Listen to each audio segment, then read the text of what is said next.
Hello girls and boys and ladies and gentlemen's, welcome back to my channel అమ్లు talks. ఎలా ఉన్నారు అందరూ? నేనైతే చాలా బాగున్నాను. ముందుగా అందరికీ బతుకమ్మ పండుగ శుభాకాంక్షలు. ఫైనల్గా బతుకమ్మ అయితే కష్టపడి ఇష్టంగా చేశానన్నమాట. తర్వాత నేను రెడీ అయిపోయి దేవుడికి పూజ చేస్తున్నాను. బతుకమ్మకి ప్రసాదం పెట్టి బతుకమ్మ కూడా పూజ చేస్తున్నాను. పూజ చేసిన తర్వాత కిందికి అంటే ఇంటి కిందికి తీసుకెళ్ళి బతుకమ్మ ఆడడం స్టార్ట్ చేయాలి. అండ్ మా కాలనీలో బతుకమ్మ ఎలా సెలబ్రేట్ చేసుకుంటున్నామో ఈ వీడియోలో చూడండి. అండ్ ఈ ఇయర్ ఫస్ట్ టైం మేము అందరం సేమ్ శారీస్ కూడా తెచ్చుకున్నాం అనమాట. మా గల్లీలో అందరూ, మా కాలనీలో అందరూ సేమ్ శారీస్ కట్టుకున్నాము. సో ఎలా ఉందో కూడా కమెంట్ చేయండి. బతుకమ్మ తల్లి ఆశీస్సులతో మీరు నేను అందరం చల్లగా ఉండాలని మొక్కుకున్నాను. సో మేమైతే కిందికి వెళ్తున్నాము. మా బిల్డింగ్ పై నుంచి కిందికి వెళ్తున్నాము. మా పెద్దన్నయ్య వీడియో తీస్తున్నారనమాట. సో కిందికి వెళ్ళి మన వాకిట్లో కొంతసేపు ఆడుకొని తర్వాత బతుకమ్మ అనేది మేము కాలనీ వాళ్ళందరం ఒకే దగ్గరికి మెర్జ్ అయిపోయి మేమందరం కలిసి సెలబ్రేట్ చేసుకుంటాము. ఎవ్రీ ఇయర్ లావణ్య కూడా మా దగ్గరకు వస్తుంది, మా కాలనీకి వచ్చి ఆడుతుందన్నమాట. చూడండి మా బతుకమ్మలు ఎంత బాగున్నాయి కదా. ఇప్పుడు సిటీలో మనకి కామన్ అయిపోయింది, విలేజ్లో అయితే చేతులతో చప్పట్లు కొట్టుకుంటూ ఆడతారు. ఇప్పుడు మనం దాండియా స్టైల్స్ అని, అలా డీజే మిక్స్ అని, అలా డిఫరెంట్గా ఇంకా మన జనరేషన్కి తగ్గట్టు మనం మారుతున్నాము. కాకపోతే మా దగ్గర అయితే పెద్దవాళ్ళు మమ్మీ వాళ్ళు అందరూ చప్పట్లు కొట్టుకుంటూ సాంగ్స్ పాడుతూ ఆడతాము. తర్వాత ఇంకా టీనేజర్స్ మేము అందరం కలిసి ఇంకా దాండియాస్, డాన్సెస్, ఇంకా డీజేస్, ఇంకా లాస్ట్కి వచ్చేవరకు ఇంకా డిఫరెంట్ సాంగ్స్ కూడా చేస్తూ ఉంటాము. ఏదో మనం బతుకమ్మని కించపరుస్తున్నామని కాదు, ఇయర్లీ వచ్చేది ఒకటేసారి కాబట్టి ఇష్టంగా ఆడుకుంటాం అన్నమాట. So no bad comments and videos అని లాస్ట్ వరకు చూడండి.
సాంగ్స్ అన్నీ కొంచెం పెట్టాను అనమాట. ఎందుకంటే ఫుల్ సాంగ్స్ పెట్టాలంటే మనకి ఇక్కడ స్పేస్ సరిపోదు అండ్ వీడియో లెంత్ అయిపోతుంది కాబట్టి.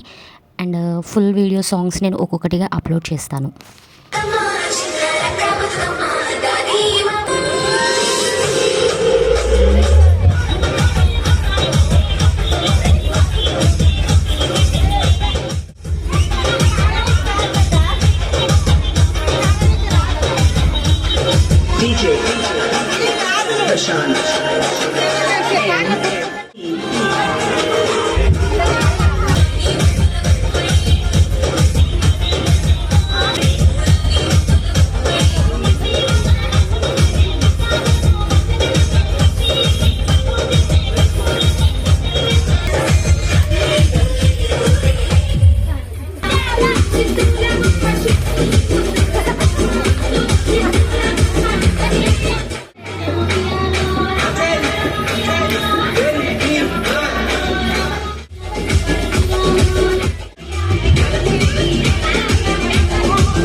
ఇంటి దగ్గర ఆడడం అయిపోయిన తర్వాత మా గల్లీలో దుర్గామాతని కూర్చోబెడతారు.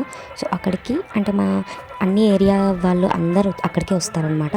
సో మేము కూడా ఇంటి దగ్గర గల్లీలో ఆడిన తర్వాత దుర్గామాత దగ్గరికి వెళ్ళి అక్కడ ఆడిన తర్వాత అక్కడ వాటర్లో మన బతుకమ్మ అనేది వదిలేసి ప్రసాదాలు అవి పంచుకొని ఇంటికి వచ్చేస్తాము.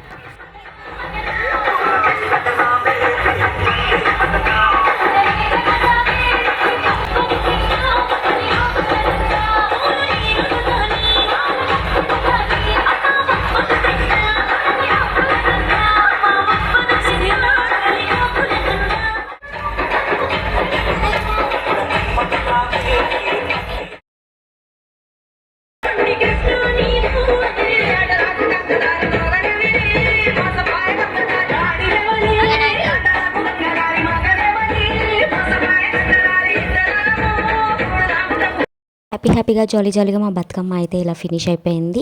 అడ్వాన్స్ హ్యాపీ దసరా అందరికీ. ఈ వీడియో మీకు నచ్చినట్టయితే లైక్ షేర్ సబ్స్క్రైబ్ చేయడం మర్చిపోదు. Thanks for watching. Lots of love.